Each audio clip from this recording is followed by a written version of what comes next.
Hi, my name is Ashley Manero, and I'm going to be talking about how to use Google Sites for an ePortfolio. First, an ePortfolio is a digital collection of student work. There are three different types: developmental, reflective, and representational. Developmental ePortfolios are a collection of artifacts over a period of time. Reflective ePortfolios are personal reflections of the artifacts and the process to create them. And representational ePortfolios are achievements or representations of the total artifacts. Google Site is one example you could use for an ePortfolio. It's a web page creation tool by Google. Students can make and publish their own Google Site as their ePortfolio.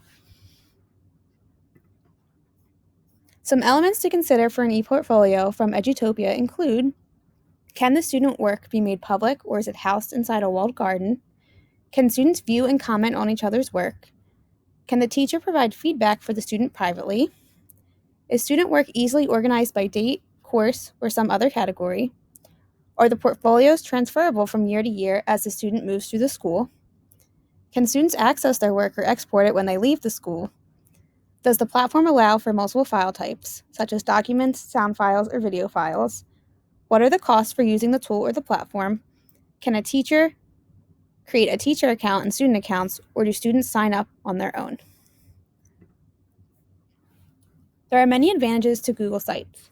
First, students can view each other's work, and so can the teacher. Teachers can create a template to organize the student work. You can use it from year to year, so as students move through different grade levels, they can continue to add to it. It can be accessed outside of school and shared with parents. There are many different files that you can upload, so you can connect it to your Google Drive, which means you can get Google Docs, slides, or anything else in your Google Drive, or you can upload images, text, and embed links. It's free to use with a Google account, and a teacher can create a template for students, or the students can start from scratch and create their own. Here are some features that Google Sites has. First, here are the different options to upload different types of media. Here are different layout options that students or teachers could select. Here's an example of how students could add different pages. You can also hide the pages or add subpages under each page. And here are all the different formatting options that you could use on the Google site. Some disadvantages of Google Sites include: it might be difficult for students to comment on each other's work. There's no specific spot that you could add feedback.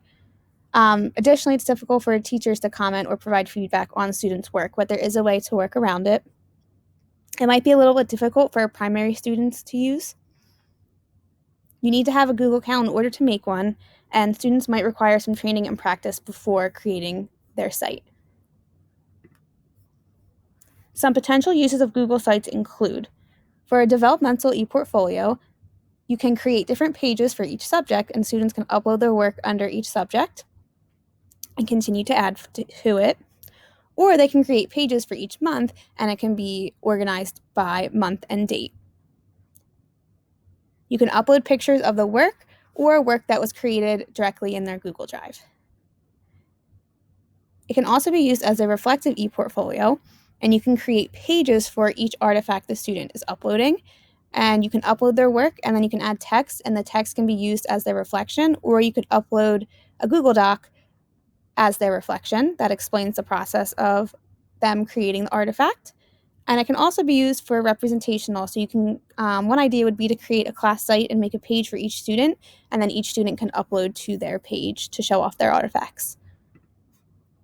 Here's an example of what an ePortfolio might look like from a student's perspective.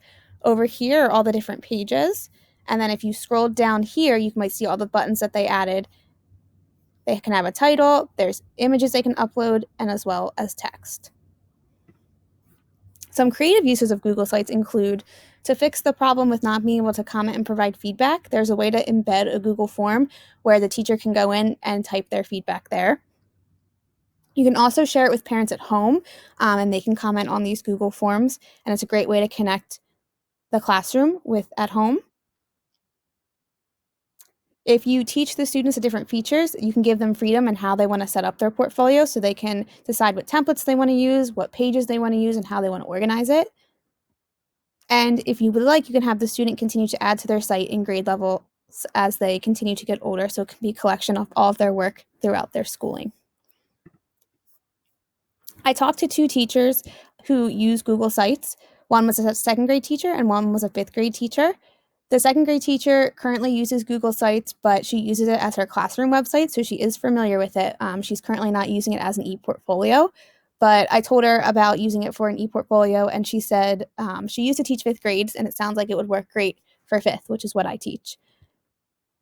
She suggested a different tool that you could use with the primary grades. So maybe in kindergarten, first and second grade, if Google Sites might be a little too complicated for them. Seesaw is very similar.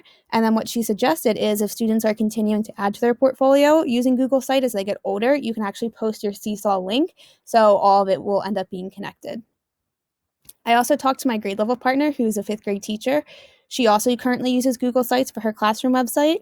And she was the one who suggested the idea of creating a class ePortfolio where each student has their own page and they can continue to add to it. And that way, all the students can have their work together as a class. She thinks that if students have the proper training, that it would be a great idea to use for individual ePortfolios as well. It just might take a little bit of time to practice and learn how to use all the sites. We both learned how to use it this summer, and it took us a little while to get the hang of it. So I think training would be important. And we talked about maybe implementing it this year and making our own template for the students, making a copy of the template, and then giving them directions on how they can create an ePortfolio this year in fifth grade. In conclusion, Google Sites has many advantages and to be used as an ePortfolio. It can be accessed at home. You can use it every year from grade level to grade level. There's many different formats or templates. Then you can post many different types of files. I recommend providing student training on the various features before using it.